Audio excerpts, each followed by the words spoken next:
اسلام قیامت تک کے لیے آیا ہے. یہ بالکل ایسا ہی ہو گیا جیسے کوئی کہ کینگرو حلال ہے, یہ قرآن و حدیث میں دکھاؤ.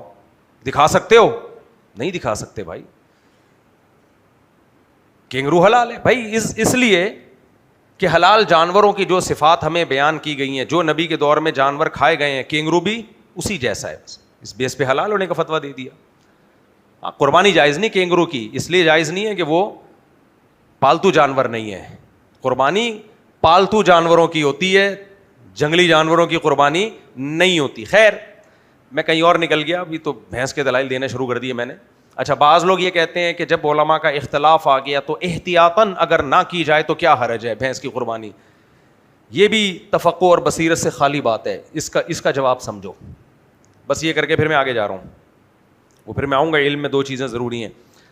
بعض لوگ کہتے ہیں جب ایک مسئلے میں اختلاف ہو گیا تو اہل حدیث بھی تو علماء ہیں نا, بہرحال ایسا تو نہیں ہے کہ بالکل فارغ ہوتے ہیں, دین کا علم تو ہے, دیندار بھی ہوتے ہیں, اللہ رسول کی محبت بھی ہوتی ہے.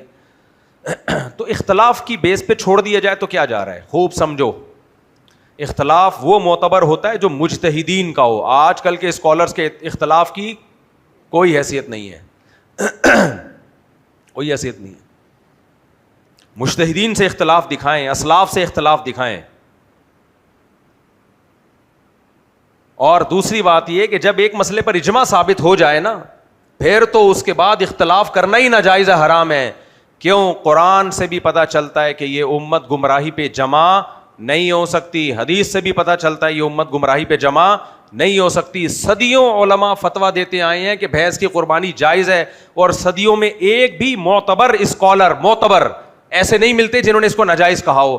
تو اس کا مطلب اگر آپ اس میں مان لیتے ہو کہ شک ہے, بھینس کی قربانی کے جائز یا ناجائز ہونے میں شک ہے, اس کا مطلب آپ یہ مان رہے ہو کہ اجماع کے صحیح یا غلط ہونے میں شک ہے, حالانکہ قرآن و سنت نے بتا دیا امت کبھی بھی گمراہی پہ جمع نہیں ہو سکتی. تو اس شک کی بیس میں احتیاط کیا جائے گا جو شک کسی دلیل کی بنیاد پر ہو. جو شک کسی دلیل کی بنیاد پہ نہ ہو اس میں احتیاط نہیں ہوتی. اس کی بھی میں حدیث سے مثال دیتا ہوں. دیکھو, جب شعبان کی 29 تاریخ تھی, رات کو دیکھا بہت سے لوگوں نے چاند نظر نہیں آیا, اور حکومت نے فیصلہ کر دیا شعبان کے 30 دن پورے ہوں گے. ہوتا ہے نا بہت دفعہ, امکان تو تھا نا کہیں آیا ہو, امکان ہے کہ نہیں ہے؟ ہو سکتا ہے کسی کو نظر آیا ہو, اس کی گواہی نہ لی گئی ہو, یا ہو سکتا ہے کہیں نکلا ہو نظر ہی نہ آیا ہو, یا ہو سکتا ہے نظر آیا ہو مگر اس کی گواہی ہلال کمیٹی نے مسترد کر دی ہو. 15-20% امکان ہوتا ہے کہ ہو سکتا ہے رمضان شروع ہو گیا ہو. احتیاط اس میں تھی کہ ایک روزہ رکھ لیا جائے, نفلی روزہ سمجھ, نفلی ہو جائے گا نا زیادہ سے زیادہ. نہیں آئی سمجھو بات؟ شک تو ہے کہ یار ہو سکتا ہے, یار ماہر فلکیات بھی کہہ رہے ہیں کہ امکان تھا کہ کل روزہ ہو سکتا تھا, امکان ہے, یقین نہیں ہے. تو اس امکان کی بیس پہ احتیاط کیا ہے؟ روزہ چھوڑا جائے یا رکھ لیا جائے؟ احتیاط یہی ہے کہ رکھ لیا جائے نا, تاکہ رمضان ہوگا تو ہو جائے گا, نہیں ہوگا تو چلو نفلی ہو جائے گا. کیا خیال ہے؟ لیکن نبی صلی اللہ علیہ وسلم نے یوم شک کا روزہ رکھنے کو ناجائز قرار دیا, منع کیا, مت رکھو. کیوں؟ یہ شک دلیل کی بیس پہ نہیں ہے. جب حکومت نے ان گواہیوں کو مسترد کر دیا ہے اور اس کو ایکسیپٹ نہیں کیا گیا تو اٹ مینس وہ گواہی معتبر نہیں ہے. اس سے اب اگر شک کی بیس پہ رکھو گے, شک کی بیماری پیدا ہوگی اور کچھ بھی نہیں ہے, وہم کے مریض بنو گے, ہر عبادت میں کنفیوژن ہو جائے گی. میں سمجھا پا رہا ہوں کہ نہیں سمجھا پا رہا؟ تو نبی نے یوم شک کا روزہ رکھنے سے منع کیا اس لیے کہ دلیل تو ہے, ہو سکتا ہے دیکھا ہو, لیکن یہ شرعی دلیل نہیں ہے. کیونکہ جب گورنمنٹ نے اس دلیل کو ایکسیپٹ کر کے اناؤنسمنٹ نہیں کی ہے تو یہ صرف اس شخص کے حق میں تو دلیل ہے جس نے اپنی آنکھوں سے دیکھا, پبلک کے حق میں یہ شک معتبر نہیں ہے اور منع کیا ہے. تو ہمارے اہل حدیث بھائی 100% ہمارے لیے قابل احترام ہے, لیکن یہ اگر کہہ دیں گے کہ گائے کی, یہ بھینس کی قربانی حلال نہیں ہے تو اس کی وجہ سے یہ مسئلہ مشکوک نہیں بن جائے گا. یہ اس دلیل کی کوئی حیثیت نہیں ہے, کیونکہ مجتہدین نے کوئی اختلاف نہیں کیا اس مسئلے میں. سمجھ میں آ رہی ہے بات کہ نہیں آ رہی ہے؟ تو شک نہیں ہوتا اس میں. یہ ایسے تو کچھ بھی کوئی بھی اٹھ کے فتویٰ دے دے, شک پیدا ہو جائے گا. اور اگر آپ نے شک کرنا ہے تو پھر ٹھیک ہے, جھینگے کو حرام کہو, کیونکہ امام حنیفہ کہتے ہیں جھینگا ناجائز ہے, کیکڑا کیا ہے؟ ناجائز. باقی امام کہتے ہیں جائز ہے, تو شک کی بیس پہ جھینگا بھی چھوڑو, کیکڑا بھی چھوڑو. یہ عجیب. ہمارے ایک دوست ہیں, بڑے قابل احترام ہیں, وہ بھی اہل حدیث ہیں, میرا بہت خون پیتے رہتے ہیں. لیکن میرے لیے قابل احترام ہے, بڑی بہترین دوستی ہے ان سے میری. اپنے آپ کو کہتے اہل حدیث نہیں ہے لیکن ہے وہ اہل حدیث ہی. تھوڑے تھوڑے چٹکلے بھی مجھے بھیجتے رہتے ہیں طنز کرنے کے لیے, لیکن دوستی ہے تو ہم سب پھر ہم بھی کر دیتے ہیں. دوستی میں تو چلتا ہے نا. اور عجیب آدمی ہیں اہل حدیث لیکن مجھے بڑا پروٹوکول کرتے ہیں, محبت بھی کرتے ہیں. بس کیا بتاؤں, میں محبت کی مثالیں نہیں دینا چاہتا, ہدیے ودیے نہیں دیتے, ویسے محبت کرتے ہیں. انہوں نے مجھے ایک دفعہ بھی بولا کہ مفتی صاحب اس مسئلے میں جب کیکڑا کھانا امام شافعی کے نزدیک جائز ہے, ٹھیک ہے امام حنیفہ ناجائز کہہ رہے ہیں اور آپ کے پاس دلائل بھی ہوں گے اپنے, ٹھیک ہے, لیکن ایک عرب سلفی عالم کا مجھے کلپ بھیجا کہ نبی صلی اللہ علیہ وسلم جب بھی دو مشکل معاملات میں پڑتے تو آسان کو اختیار کرتے. اختار ایسرہما, آئی بات سمجھ میں, کس کو لیتے؟ جو آسان ہوتا. نمبر 2, آپ صلی اللہ علیہ وسلم نے فرمایا الدین یسر, دین میں کیا ہے؟ آسانی.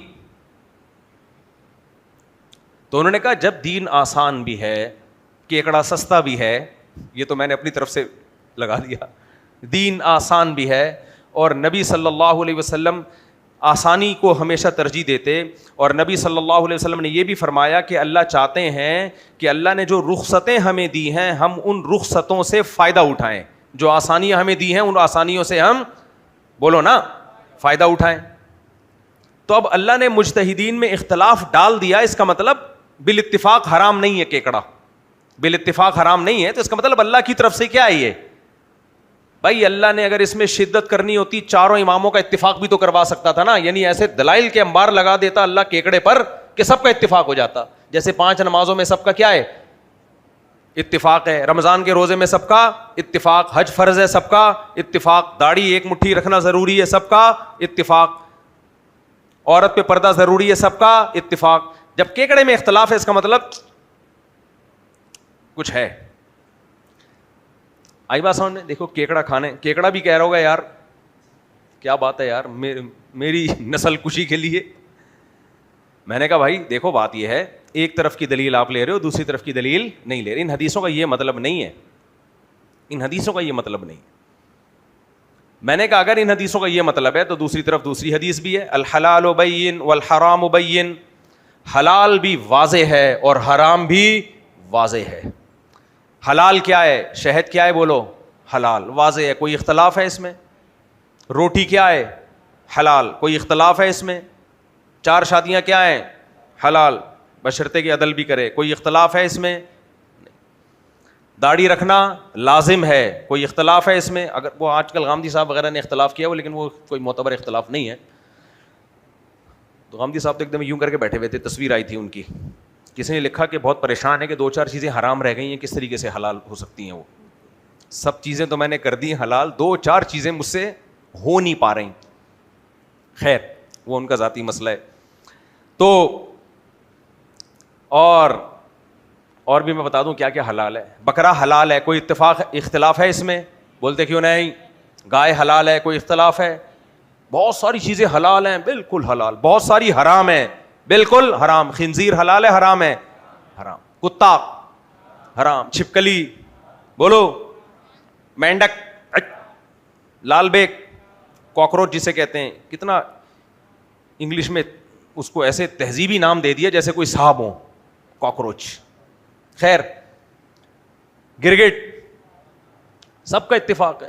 سانپ, حیدرآبادی لوگ بولتے ہیں سانف, سانف آ رہا ہے سانف. خیر اور بھی بہت ساری, بلی حرام ہے, اور چوہا, شیر, جتنے درندے ہیں, چیل, کوے, سب اس میں کوئی اختلاف نہیں ہے. میں نے جو کوے کے بارے میں میرا کلپ چلا تھا نا حلال ہے, وہ جس کوے کے بارے میں چلایا ہے وہ کئی بار وضاحتی بیان دے چکا ہوں, دلائل, لیکن کمبخت فتنہ پرس تھوڑا سا توڑ کے نکالتے ہیں اور چلا دیتے ہیں مارکیٹ میں, اور نیگیٹو چیز چل جاتی ہے, جو پوری بات ہے وہ نہیں چلی. کئی بار ریکارڈ, اس کی مثال ایسے ہے, میرا ایک کلپ چل رہا ہے مردانہ قوت کی دوائیں بیچتا ہوا اور پروسٹیٹ غدود کی دوائیں بیچتا ہوا. یہاں بوڑھے بوڑھے بزرگ آ رہے ہیں مجھ سے وہ دوا لینے کے لیے, اور ایک نے کہا مفتی صاحب 12,000 قیمت زیادہ, تھوڑی کم کر لو. میں نے کہا خدا کا واسطہ میں یہ کام نہیں کرتا, نہ میں پروسٹیٹ کی دوائیں بیچتا ہوں نہ میں مردانہ قوت کی دوائیں. کہتے ہیں آپ کا کلپ چل رہا ہے. میں نے کہا بھائی غلط ہے, اے آئی جنریٹڈ ہے. انہوں نے کہا آپ اس کے خلاف بیان دو. میں نے کہا 100 بیان دے چکا ہوں, وہ نہیں چل رہے, چل وہی رہا ہے. آئی بات سمجھ میں؟ اب میں سوچ رہا ہوں بیان پتہ کیسے دوں گا.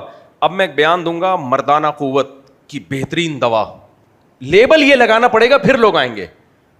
پھر میں بتاؤں گا کہ مردانہ قوت کی بہترین دوا, تمہاری گالیاں لکھے دوں گا اس میں. بغیر تو تم نے مجھے حکیم سمجھا ہوا ہے, میں اس کام کے لیے بیٹھا ہوں یہاں پہ. تو اس طرح کا لیبل, جھوٹا لیبل لگانا پڑے گا, پھر چلے گا. وضاحتی بیان